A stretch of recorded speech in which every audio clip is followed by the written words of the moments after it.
Assalamualaikum warahmatullahi wabarakatuh. Kembali lagi ke channel Pak Guru Deso Jurnal. Baik teman-teman pejuang P3K, di video kali ini Pak Guru Deso Jurnal akan memberikan beberapa contoh soal-soal teknis mengenai jabatan pengadministrasi perkantoran. Teman-teman, mungkin teman-teman bisa mendapatkan soal-soal yang terdapat pembahasannya itu hanya di channel Pak Guru Deso Jurnal. Untuk membelinya, teman-teman bisa mengklik tautan WA yang ada di kolom keterangan video ini.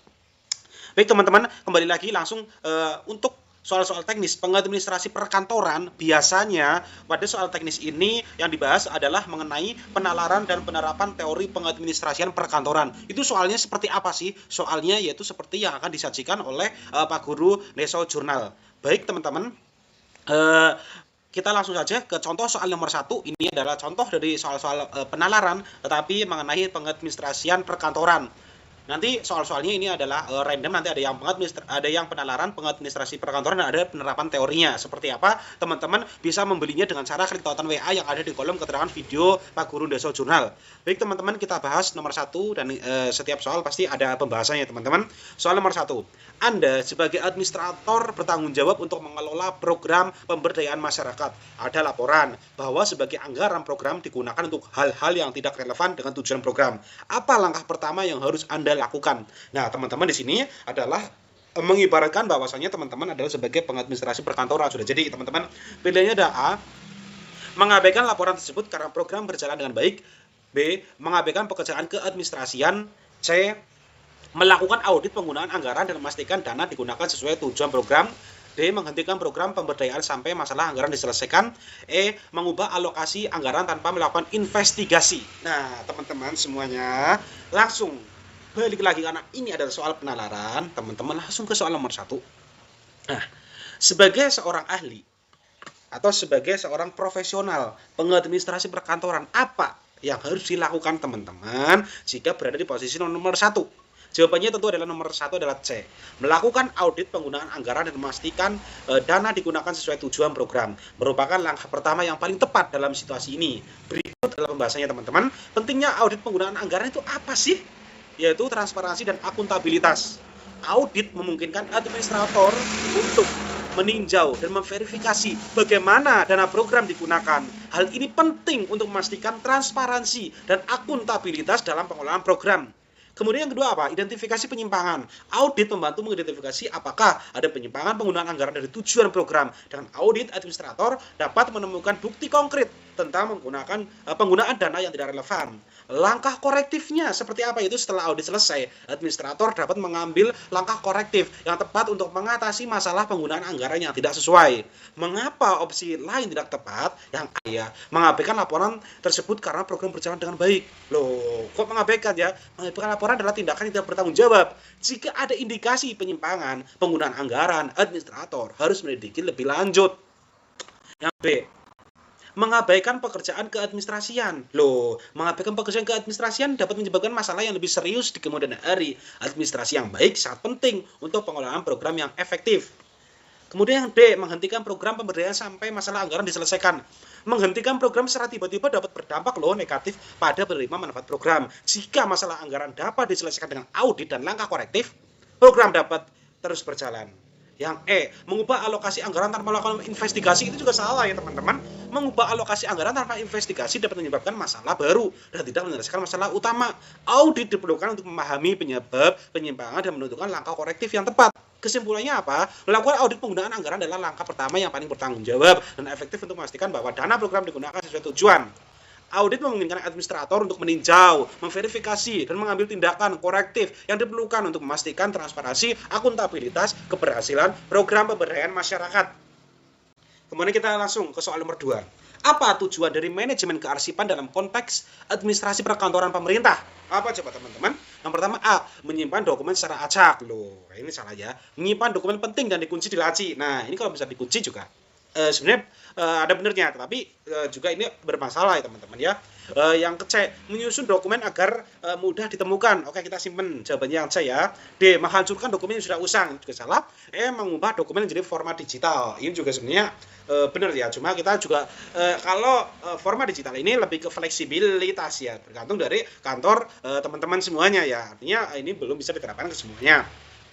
Jawabannya yang mana? Jawabannya yang paling tepat adalah C. Manajemen kearsipan dalam konteks administrasi perkantoran pemerintah memiliki tujuan yang sangat penting untuk menjaga keamanan, keteraturan, dan keterbacaan dokumen-dokumen yang bersifat penting dan strategis. Berikut adalah pembahasan lengkapnya. Tujuan manajemen kearsipan dalam administrasi perkantoran pemerintah. Yang pertama apa? Menyusun dokumen agar mudah ditemukan. Tujuan utama dari manajemen kearsipan adalah menyusun dokumen secara terstruktur dan tertata dengan baik. Hal ini memungkinkan para pegawai pemerintah untuk dengan mudah menemukan dokumen yang diperlukan saat diperlukan. Dengan penyusunan yang baik, waktu yang diperlukan untuk mencari dokumen akan lebih efisien sehingga proses kerja di kantor pemerintahan dapat berjalan dengan lancar. Oh ya teman-teman, saya lupa mengingatkan teman-teman semuanya. Teman-teman semuanya dapat membeli soal ini latihan ini untuk formasi pengadministrasian perkantoran. Teman-teman dengan cara klik tautan WA yang ada di kolom keterangan video ini. Teman-teman persiapan yang matang, jangan menyia-nyiakan waktu yang ada. Pokoknya teman-teman mendapatkan soal dengan pembahasan ya hanya di channel Pak Guru Deso Jurnal ini ya teman-teman ya. Tadi kita balik lagi ke tujuan manajemen kearsipan dalam administrasi perkantoran pemerintah. Yang kedua apa? Mengamankan dokumen penting. Manajemen kearsipan juga bertujuan untuk mengamankan dokumen-dokumen yang penting dan strategis. Dokumen-dokumen ini seringkali memiliki nilai hukum, sejarah, atau kebijakan yang sangat berharga bagi pemerintah. Kemudian dengan menyimpan dokumen penting dan aman, pemerintah dapat melindungi informasi sensitif dan mencegah kebocoran data yang dapat merugikan pihak terkait. Kemudian yang tiga apa? Memastikan keterbacaan dan keteraturan dokumen. Keterbacaan dan keteraturan dokumen sangat penting dalam administrasi perkantoran pemerintah. Dokumennya tidak tertata dengan baik dapat menyebabkan kebingungan, kesalahan atau kehilangan informasi penting lah ya. Dengan manajemen kearsipan yang baik, dokumen-dokumen akan disusun secara terstruktur, diberi label dengan jelas dan diarsipkan sesuai dengan kategori atau jenisnya sehingga memudahkan penggunaan untuk menemukan informasi yang dibutuhkan. Kemudian yang 4, mencegah kehilangan dokumen. Salah satu tujuan penting dari manajemen kearsipan adalah mencegah kehilangan dokumen. Dokumen-dokumen pemerintah seringkali memiliki nilai yang sangat tinggi dan kehilangannya dapat berdampak negatif pada proses pengambilan keputusan dan pelayanan publik. Dengan sistem kearsipan yang baik, dokumen-dokumen akan tercatat dengan baik, dilacak dan disimpan dengan aman sehingga risiko kehilangan dapat diminimalkan. Dengan memperhatikan tujuan dari manajemen kearsipan dalam administrasi perkantoran pemerintah dapat dipahami betapa pentingnya sistem penyimpanan dan pengelolaan dokumen yang baik untuk mendukung efisiensi, transparansi dan akuntabilitas dalam pelayanan publik. Kita langsung lanjut ke teman-teman ke soal nomor 3. Dalam pengelolaan dokumen, istilah retensi berarti apa teman-teman? Retensi apa teman-teman? Coba. A. Menyimpan dokumen untuk waktu yang tidak terbatas. B. Menghasilkan dokumen setelah periode tertentu. C. Menyusun dokumen berdasarkan tanggal. D. Mengarsipkan dokumen yang tidak lagi diperlukan. Dan E. Memindahkan dokumen ke format digital.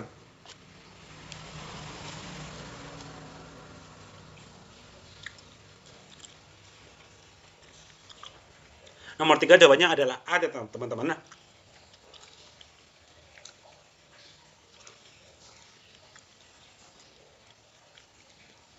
Retensi arsip adalah suatu proses penyimpanan arsip lama milik perusahaan atau organisasi secara permanen. Tujuan untuk melakukan retensi arsip adalah guna membedakan antara arsip penting dan tak penting. Nantinya, arsip perusahaan atau organisasi yang masuk pada kategori penting akan masuk pada tempat penyimpanan. Sebuah arsip akan masuk ke dalam kategori penting jika arsip tersebut dapat menjadi bukti, bahan pembanding atau memiliki materi pedoman. Kita lanjut soal nomor 4 teman-teman. Dalam penulisan laporan bisnis, apa yang harus diperhatikan saat menyusun ringkasan eksekutif? Nah, ini teman-teman. A. Menyajikan semua data dan rincian teknis secara mendetail. B. Menyertakan latar belakang dan tujuan laporan tanpa menyajikan hasil. C. Mengabaikan rekomendasi dan fokus pada data historis. D. Menggunakan bahasa teknis yang kompleks untuk audiens umum. E. Menyampaikan ringkasan temuan utama dan rekomendasi secara jelas dan singkat. Jelas banget jawabannya adalah E. Ringkasan eksekutif. Harus digarisbawahi teman-teman. Ringkasan eksekutif harus menyajikan temuan utama dan rekomendasi dari laporan secara jelas dan singkat, memberikan gambaran umum yang mudah dipahami tanpa rincian teknis yang mendalam. Dengan memahami berbagai konsep dan tipe soal P3K administrasi perkantoran yang telah disajikan. Nah, teman-teman diharapkan dapat lebih siap menghadapi tantangan dalam administrasi perkantoran. Setiap soal P3K administrasi perkantoran dirancang untuk menggali pemahaman Anda mengenai aspek-aspek penting dalam administrasi perkantoran, termasuk manajemen perkantoran hingga keuangan perkantoran. Pembahasan yang disertakan dalam latihan soal P3K administrasi perkantoran bertujuan untuk memberikan penjelasan dan penerapan praktis dari kompetensi dasar yang dipelajari. Oke, baik teman-teman, kita karena soalnya banyak banget, teman-teman dapat membelinya dengan cara klik tautan WA yang ada di kolom keterangan video ini teman-teman. Kita langsung ke soal nomor 170. Kita lompatin. Nah, 170. Apa yang dimaksud dengan manajemen perubahan? A. Proses untuk menghindari perubahan. B. Pendekatan sistematis untuk mempersiapkan, mengelola, dan mendukung perubahan. C. Hanya untuk perubahan besar. D. Mengabaikan dampak perubahan. Dan E. Hanya untuk kepentingan manajemen. Jawabannya adalah B, teman-teman. Pendekatan sistematis untuk mempersiapkan, mengelola, dan mendukung perubahan adalah jawaban yang paling tepat. Penjelasannya apa, teman-teman? Manajemen perubahan adalah proses terstruktur yang membantu organisasi untuk mengelola perubahan, baik besar maupun kecil, dengan cara yang efektif dan efisien. Ini melibatkan apa? Persiapan, pengelolaan, dan dukungan. Persiapan itu menganalisis kebutuhan perubahan, menentukan tujuan perubahan, dan merencanakan strategi implementasi. Pengelolaan menerapkan strategi perubahan, mengkomunikasikan perubahan kepada semua pihak terlibat, dan memantau kemajuan perubahan. Kemudian dukungan, memberikan dukungan kepada karyawan yang terdampak perubahan, mengatasi resistensi terhadap perubahan, dan memastikan keberhasilan perubahan. Kenapa sih pilihan yang lain salah gitu ya? A. Proses untuk menghindari perubahan. Manajemen perubahan bertujuan untuk membantu organisasi menghadapi perubahan yang baik, bukan untuk menghindarinya. Hanya untuk perubahan besar. Manajemen perubahan dapat diterapkan untuk semua jenis perubahan, baik besar maupun kecil, teman-teman ya. Mengabaikan dampak perubahan. Mengabaikan dampak perubahan, ini manajemen perusahaan justru fokus pada pengelolaan dampak perubahan dan meminimalkan resistensi terhadap perubahan. Hanya untuk kepentingan manajemen. Manajemen perubahan bertujuan untuk meningkatkan kinerja organisasi secara keseluruhan, bukan hanya untuk kepentingan manajemen. Kemudian kesimpulan, manajemen perubahan adalah proses penting untuk membantu organisasi beradaptasi dengan perubahan yang terus terjadi. Dengan menerapkan pendekatan sistematis, organisasi dapat meminimalkan resistensi terhadap perubahan, memastikan keberhasilan perubahan, dan mencapai tujuan organisasi secara keseluruhan. Contoh penerapan manajemen perubahan: implementasi sistem baru, penggabungan perusahaan, perubahan budaya organisasi. Apa itu implementasi sistem baru? Implementasi manajemen perubahan dapat membantu organisasi dalam mengimplementasikan sistem baru seperti sistem RM dengan cara yang terstruktur dan efektif. Kemudian penggabungan perusahaan. Manajemen perubahan dapat membantu organisasi dalam mengelola penggabungan perusahaan seperti penggabungan 2 departemen atau 2 perusahaan dengan cara yang lancar dan minim konflik. Perubahan budaya organisasi. Manajemen perubahan dapat membantu organisasi dalam mengubah budaya organisasi seperti meningkatkan komunikasi, meningkatkan kolaborasi, atau meningkatkan fokus pada pelanggan. Penting untuk diingat, teman-teman, komunikasi yang jelas dan terbuka sangat penting dalam manajemen perubahan. Semua pihak yang terlibat harus memahami tujuan perubahan, strategi implementasi, dan dampak perubahan. Dukungan dan pelatihan, memberikan dukungan dan pelatihan kepada karyawan yang terdampak perubahan sangat penting untuk membantu mereka beradaptasi dengan perubahan dan meningkatkan kemampuan mereka. Pemantauan dan evaluasi secara berkala sangat penting untuk memastikan bahwa perubahan berjalan sesuai rencana dan mencapai tujuan yang ditetapkan. Tipsnya apa? Contoh konkret dalam manajemen perubahan dengan kerja, bagaimana cara untuk mengatasi rasanya terhadap perubahan dalam organisasi, apakah ada model atau framework tertentu yang digunakan dalam manajemen perubahan. Ini juga sebenarnya ini adalah saling berkaitan, teman-teman juga sebenarnya harus tahu ini ya, untuk memahami bahwa pentingnya manajemen perubahan itu, teman-teman. Kita lanjut, teman-teman, ke soal nomor 175 aja ya, karena banyak, teman-teman. Oke, dalam manajemen waktu, apa yang dimaksud dengan time blocking, teman-teman? Time blocking itu apa coba?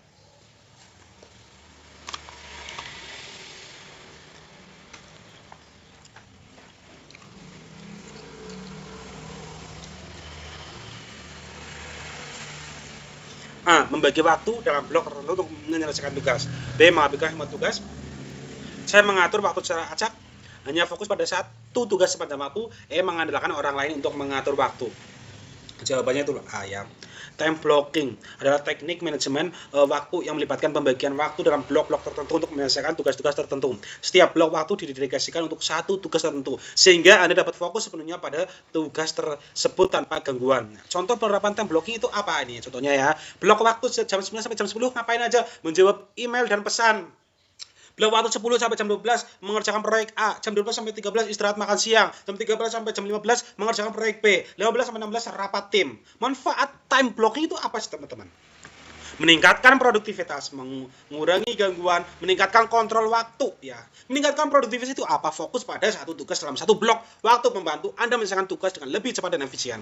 Mengurangi gangguan itu apa? Membatasi waktu untuk tugas tertentu, membantu Anda menghindari gangguan dan fokus pada tugas yang sedang dikerjakan. Meningkatkan kontrol waktu, membuat jadwal yang terstruktur, membantu Anda mengontrol waktu dan memastikan bahwa Anda menyelesaikan semua tugas yang penting.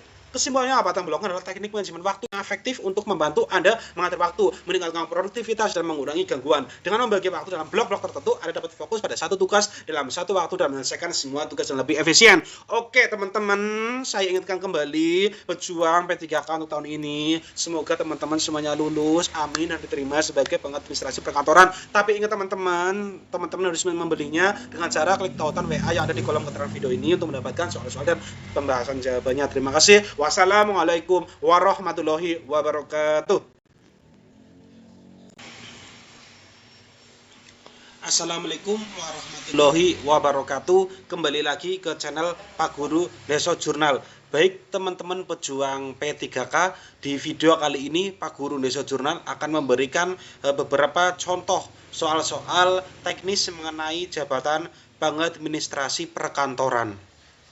Teman-teman, mungkin teman-teman bisa mendapatkan soal-soal yang terdapat pembahasannya itu hanya di channel Pak Guru Deso Jurnal. Untuk membelinya, teman-teman bisa mengklik tautan WA yang ada di kolom keterangan video ini. Baik teman-teman, kembali lagi langsung untuk soal-soal teknis pengadministrasi perkantoran. Biasanya pada soal teknis ini yang dibahas adalah mengenai penalaran dan penerapan teori pengadministrasian perkantoran. Itu soalnya seperti apa sih? Soalnya yaitu seperti yang akan disajikan oleh Pak Guru Deso Jurnal. Baik teman-teman, kita langsung saja ke contoh soal nomor 1. Ini adalah contoh dari soal-soal penalaran tetapi mengenai pengadministrasian perkantoran. Nanti soal-soalnya ini adalah random, nanti ada yang penalaran pengadministrasi perkantoran dan ada penerapan teorinya. Seperti apa? Teman-teman bisa membelinya dengan cara klik tautan WA yang ada di kolom keterangan video Pak Guru Deso Jurnal. Baik teman-teman, kita bahas nomor 1 dan setiap soal pasti ada pembahasannya teman-teman.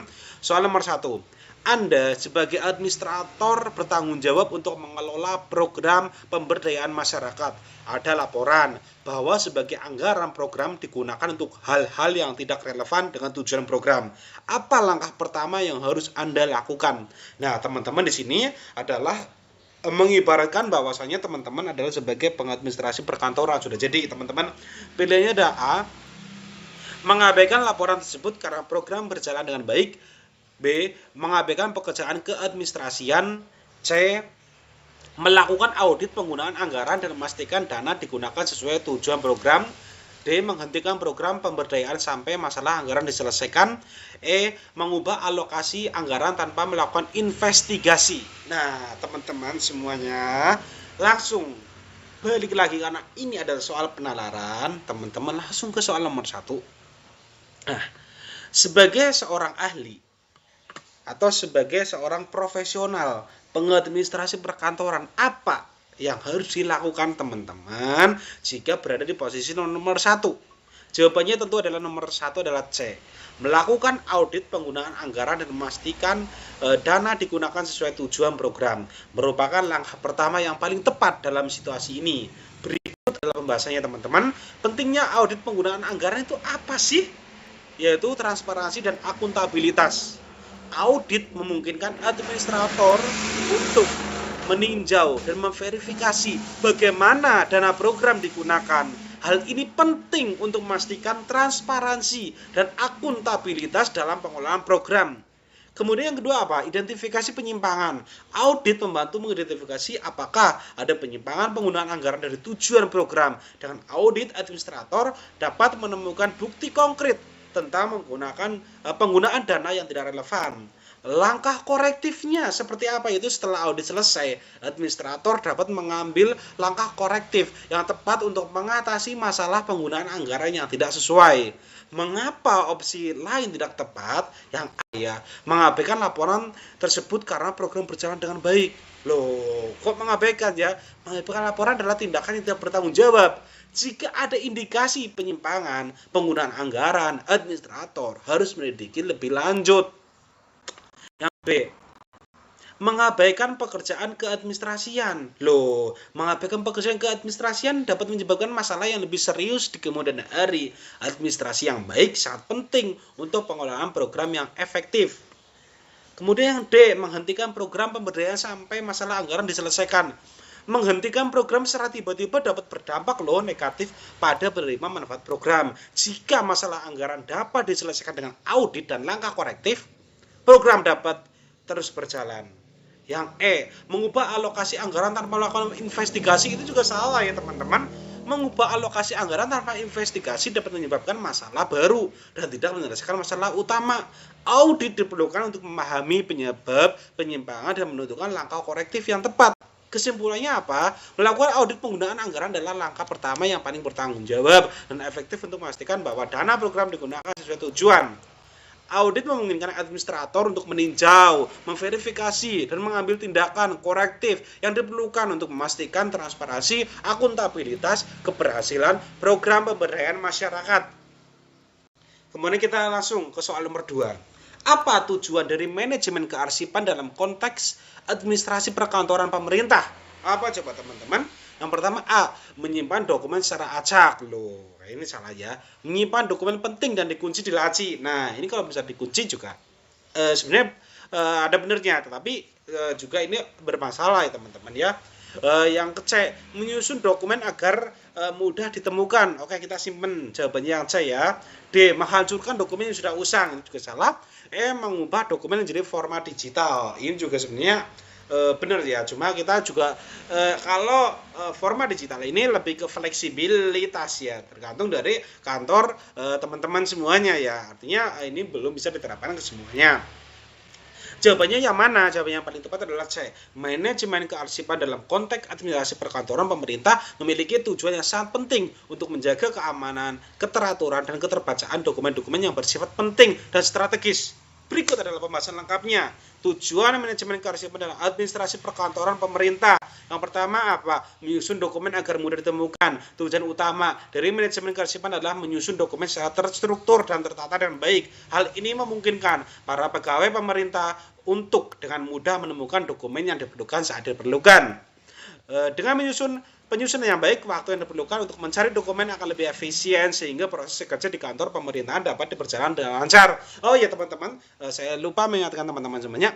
Teman-teman semuanya dapat membeli soal ini, latihan ini untuk formasi pengadministrasian perkantoran teman-teman dengan cara klik tautan WA yang ada di kolom keterangan video ini. Teman-teman persiapan yang matang, jangan menyia-nyiakan waktu yang ada. Pokoknya teman-teman mendapatkan soal dengan pembahasan ya hanya di channel Pak Guru Deso Jurnal ini ya teman-teman ya. Tadi kita balik lagi ke tujuan manajemen kearsipan dalam administrasi perkantoran pemerintah. Yang kedua apa? Mengamankan dokumen penting. Manajemen kearsipan juga bertujuan untuk mengamankan dokumen-dokumen yang penting dan strategis. Dokumen-dokumen ini seringkali memiliki nilai hukum, sejarah, atau kebijakan yang sangat berharga bagi pemerintah.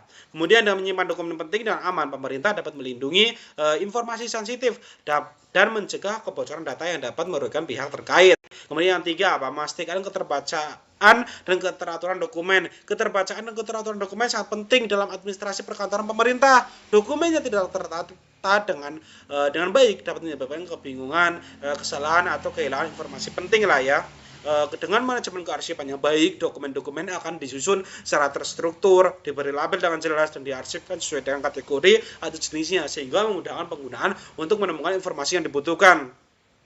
Kemudian yang 4, mencegah kehilangan dokumen. Salah satu tujuan penting dari manajemen kearsipan adalah mencegah kehilangan dokumen. Dokumen-dokumen pemerintah seringkali memiliki nilai yang sangat tinggi dan kehilangannya dapat berdampak negatif pada proses pengambilan keputusan dan pelayanan publik. Dengan sistem kearsipan yang baik, dokumen-dokumen akan tercatat dengan baik, dilacak dan disimpan dengan aman sehingga risiko kehilangan dapat diminimalkan. Dengan memperhatikan tujuan dari manajemen kearsipan dalam administrasi perkantoran pemerintah dapat dipahami betapa pentingnya sistem penyimpanan dan pengolahan dokumen yang baik untuk mendukung efisiensi, transparansi, dan akuntabilitas dalam pelayanan publik.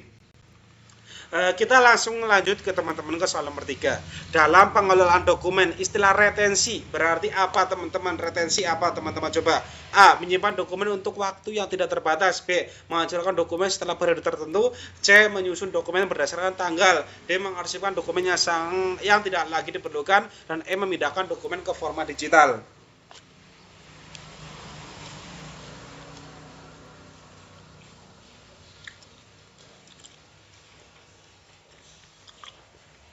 Nomor 3 jawabannya adalah A, teman-teman. Nah,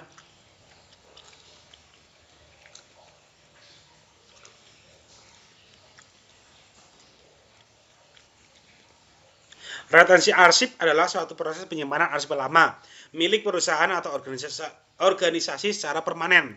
Tujuan untuk melakukan retensi arsip adalah guna membedakan antara arsip penting dan tak penting. Nantinya, arsip perusahaan atau organisasi yang masuk pada kategori penting akan masuk pada tempat penyimpanan. Sebuah arsip akan masuk ke dalam kategori penting jika arsip tersebut dapat menjadi bukti, bahan pembanding atau memiliki materi pedoman.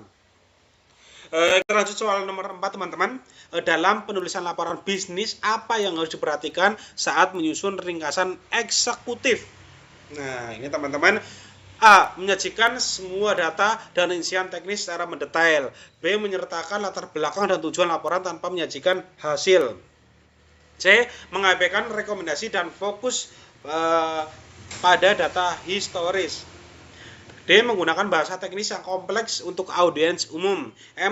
Menyampaikan ringkasan temuan utama dan rekomendasi secara jelas dan singkat.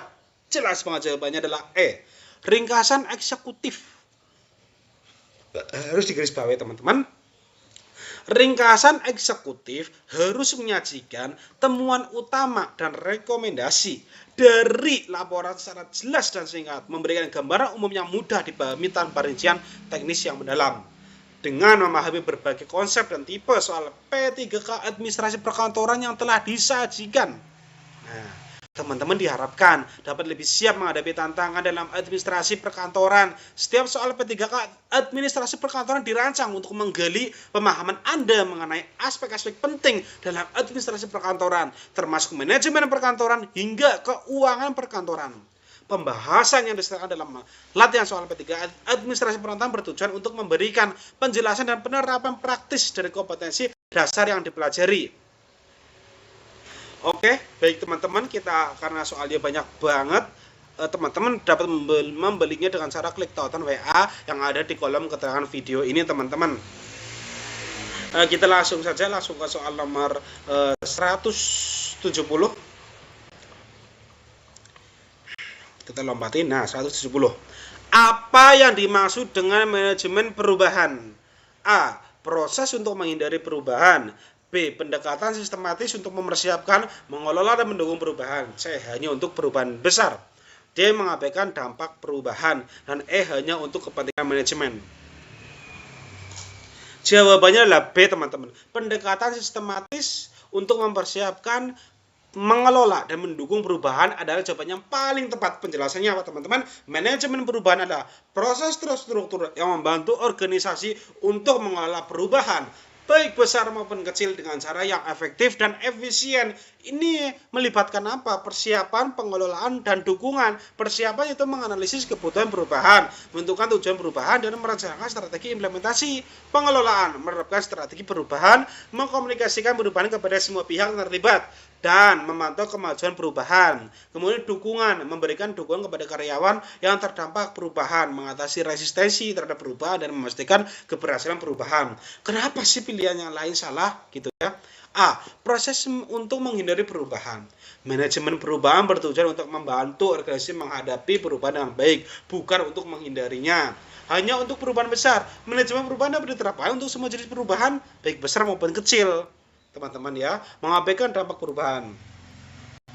Mengabaikan dampak perubahan, ini manajemen perusahaan justru fokus pada pengelolaan dampak perubahan yang meminimalkan resistensi terhadap perubahan. Hanya untuk kepentingan manajemen. Manajemen perubahan bertujuan untuk meningkatkan kinerja organisasi secara keseluruhan, bukan hanya untuk kepentingan manajemen. Kemudian kesimpulan, manajemen perubahan adalah proses penting untuk membantu organisasi beradaptasi dengan perubahan yang terus terjadi. Dengan menerapkan pendekatan sistematis, organisasi dapat meminimalkan resistensi terhadap perubahan, memastikan keberhasilan perubahan, dan mencapai tujuan organisasi secara keseluruhan. Contoh penerapan manajemen perubahan: implementasi sistem baru, penggabungan perusahaan, perubahan budaya organisasi. Apa itu implementasi sistem baru?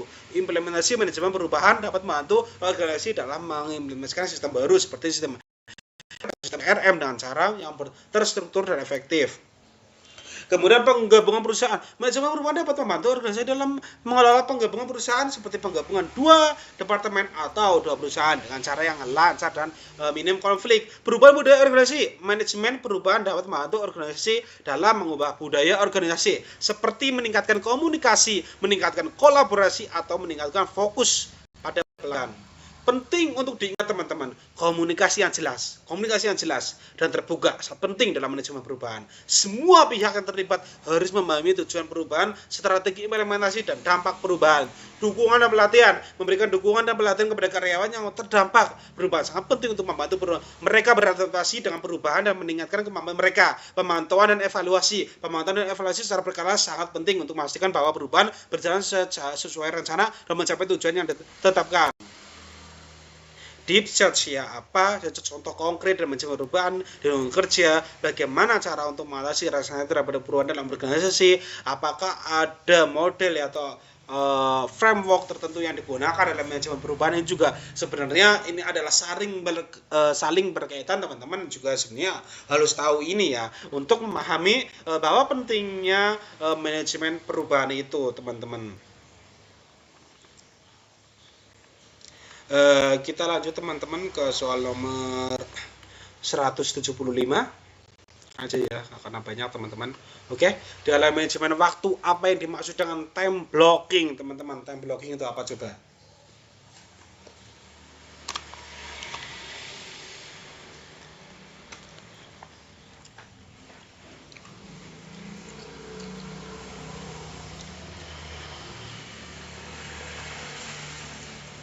A. Membagi waktu dalam blok tertentu untuk menyelesaikan tugas. B. Menghabiskan semua tugas. C. Mengatur waktu secara acak, hanya fokus pada satu tugas sepanjang waktu. E. Mengandalkan orang lain untuk mengatur waktu. Jawabannya itu A ya. Time blocking adalah teknik manajemen waktu yang melibatkan pembagian waktu dalam blok-blok tertentu untuk menyelesaikan tugas-tugas tertentu. Setiap blok waktu didedikasikan untuk satu tugas tertentu, sehingga Anda dapat fokus sepenuhnya pada tugas tersebut tanpa gangguan. Contoh penerapan time blocking itu apa ini? Contohnya ya, blok waktu jam 9 sampai jam 10 ngapain aja? Menjawab email dan pesan. Blok waktu 10 sampai jam 12 mengerjakan proyek A, jam 12 sampai 13 istirahat makan siang, jam 13 sampai jam 15 mengerjakan proyek B, 15 sampai 16 rapat tim. Manfaat time blocking itu apa sih teman-teman? Meningkatkan produktivitas, mengurangi gangguan, meningkatkan kontrol waktu ya. Meningkatkan produktivitas itu apa? Fokus pada satu tugas dalam satu blok waktu, membantu Anda menyelesaikan tugas dengan lebih cepat dan efisien. Mengurangi gangguan itu apa? Membatasi waktu untuk tugas tertentu, membantu Anda menghindari gangguan dan fokus pada tugas yang sedang dikerjakan. Meningkatkan kontrol waktu, membuat jadwal yang terstruktur, membantu Anda mengontrol waktu dan memastikan bahwa Anda menyelesaikan semua tugas yang penting. Kesimpulannya apa? Time blocking adalah teknik manajemen waktu yang efektif untuk membantu Anda mengatur waktu, meningkatkan produktivitas, dan mengurangi gangguan. Dengan membagi waktu dalam blok-blok tertentu, Anda dapat fokus pada satu tugas dalam satu waktu dan menyelesaikan semua tugas dengan lebih efisien. Oke teman-teman, saya ingatkan kembali pejuang P3K untuk tahun ini. Semoga teman-teman semuanya lulus, amin, dan diterima sebagai pengadministrasi perkantoran. Tapi ingat teman-teman harus membelinya dengan cara klik tautan WA yang ada di kolom keterangan video ini untuk mendapatkan soal-soal dan pembahasan jawabannya. Terima kasih. Wassalamualaikum warahmatullahi wabarakatuh.